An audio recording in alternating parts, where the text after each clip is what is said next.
की त्यांनी आजच्या कार्यक्रमाचं प्रास्ताविक करावं.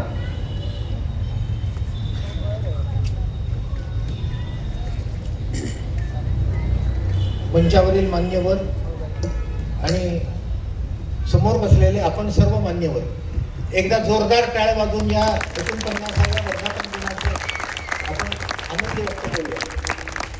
रसिको, कलापेनी कशासाठी कलापेनी निर्माण झाली हा प्रश्न 49व्या वर्षी पडणं जरा उशिराचंच आहे, नाही का? परंतु त्याचं उत्तर पु ल देशपांडेंनी देऊन ठेवले. आयुष्य नावाचं काळाचं रिकामं भांड नियतीने हाती दिलेलं असतं. आयुष्य नावाचं काळाचं रिकामं भांड नियतीने हाती दिलेलं असतं. ते कशानं तरी भरण्यात गुंग होऊन त्या भांड्याचं भीतीदायक रिकामपण जाणवू न देण्यासाठी कामात रंगून जाणं आवश्यक असतं. कुठलंही काम असे ना, माणूस त्यात किती रंगला हे महत्वाचं, कामाच्या दृष्टीने नव्हे तर त्या माणसाच्या दृष्टीने. आणि कलापिनी याच्यासाठी. आणि 49व्या वर्धापन दिनाच्या निमित्तानं अशीच सगळी झपाटलेली माणसं आपल्यासमोर उभी आहेत. अभिनयाने झपाटलेले दिलीपजी, सिनेमाच्या वेगाने झपाटलेले सुबोधजी, निर्मल वारी आणि अशाच सामाजिक कार्याने झपाटलेले संतोषजी, आणि तळेगावचा विकास आणि तळेगावचं कसं चांगलं होईल याच्या विचाराने झपाटलेले सर्व दाभाडे सरकार परिवार यांचं आपण जोरदार टाळ्या वाजवून स्वागत करूया.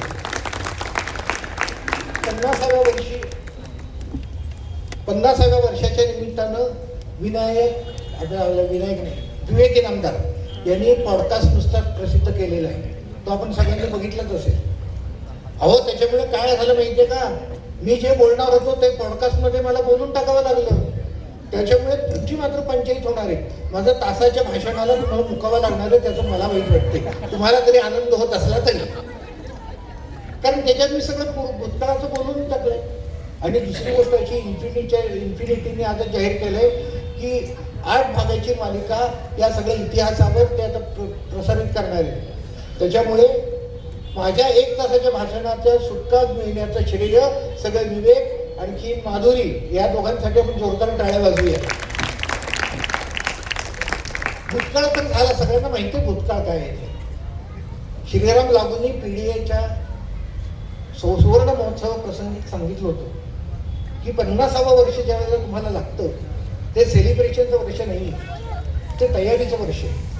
या वर्षभर अशी तयारी करा की ज्याच्यातनं पुढच्या 25 वर्षाचा पाया तुमचा तयार होईल. आणि आज दिलीपजी आपल्याला त्याला आशीर्वाद देण्यासाठी उपस्थित आहे. वर्धापन दिन जो असतो तो वर्धापन दिन एक बूस्टर असतो. बूस्टर असतो. कितीही निराशा आली, कितीही दुःख असलं, कितीही वेदना असल्या, कितीही त्रास होत असला तरी वाढदिवस म्हणला की आपण सगळेजण उत्साहाने तरारून जातो. आणि हा बूस्टर देण्यासाठीच आता वर्धापन दिन आणि दिलीपजींसारखे किंवा मोहनजींसारखे, मोहन जोशींसारखे, सुबोध भाव्यांसारखे इथे येतात आणि इथल्या सगळ्या कलाकारांनाच नव्हे तर प्रेक्षकांनी बूस्टर डोस देऊन जातात. आणि दिलीपजींनी तर असे प्रभावी बूस्टर डोस आहेत की आम्हाला दर 10 वर्षांनी त्याची जरूर पडते. म्हणूनच ते 20व्या वर्धापन दिनाच्या दिवशी आले, त्याच्यानंतर हसवाफसवीच्या प्रयोगाला आले, त्यानंतर गांधी ते चिमणराव ते गांधी या प्रयोगाला आले आणि आजही आले. आणि दर 10 वर्षांनी आपण यावं अशी मी तो आपल्याला विनंती करतो. आणि इतकंच नाही तर जे आपण 75व्या वर्षाची तयारी करतोय त्या अमृत महोत्सवाचं निमंत्रण मी आपल्या सगळ्यांना आणि दिलीपजींना पण देतो. मंडळी, हे सगळे कलाकार राबतात. आताच आपण बघितलं रंगपूजा यांनी केली आणि आपल्याला तर जोर कंबर कसून काम करायचं. आज संतोषजी दाभाडे, दाभाडे सरदार हे सगळे आपल्या पाठीमागे समर्थपणे उभे.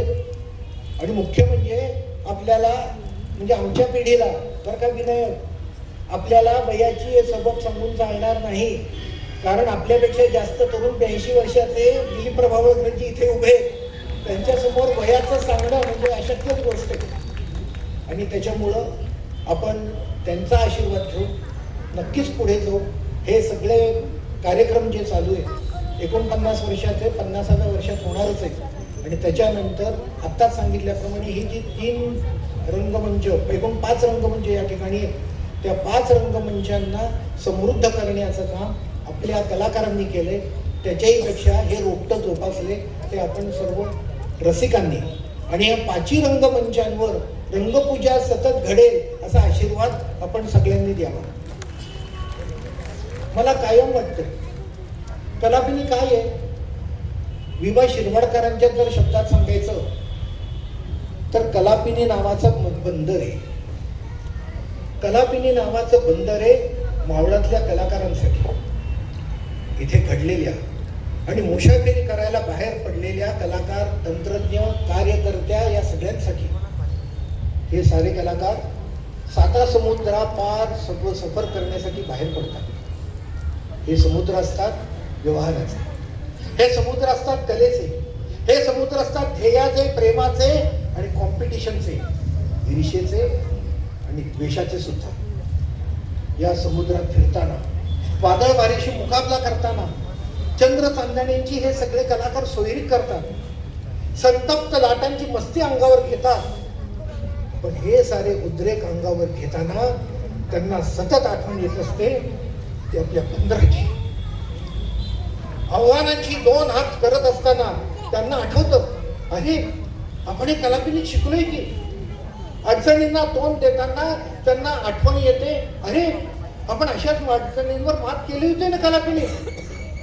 त्यांना माहिती असतं बंदरातले हे सारे स्वजन आपला प्रवास बघतायत, कौतुक करतायत, दिलासा देत आहेत. आणि याच खात्रीनं हे सर्व कलाकार विजयाचे झेंडे आणि काही अपयशांचे व्रण घेऊन बंदरात येतात, विजयाचं कौतुक आणि धीराचे शब्द ऐकण्यासाठी.